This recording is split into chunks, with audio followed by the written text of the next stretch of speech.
Hello, today we will guide you through how to save a PowerPoint as a PowerPoint show, the PPSX. In this walkthrough, we'll open a presentation, go into the Save options, and change the file type so your PowerPoint saves as a PowerPoint show, also known as a .ppsx file. This format is useful because it opens directly in slideshow mode when someone launches it, which can be helpful for presentations you want people to view right away without first seeing the editing screen. To begin, open the PowerPoint app. Once PowerPoint is running, open your sample presentation or the presentation you want to convert. Make sure the correct file is on screen before continuing, especially if you have multiple presentations open at the same time. Next, look to the top left area of the screen and click on File. This will take you into PowerPoint's File menu, where you can access options for saving, exporting, and managing your presentation.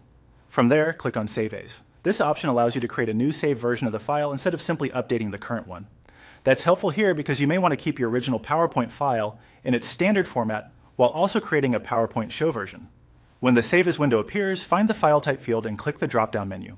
This menu contains the different file formats available for your presentation. Scroll through the list carefully and look for .ppsx, which may also be labeled as PowerPoint Show. Once you find PowerPoint Show, click on it to select it. This tells PowerPoint that you want the file saved in the show format rather than the usual editable presentation format. After selecting it, click Save to finish. At this point, your presentation has been saved as a .ppsx file.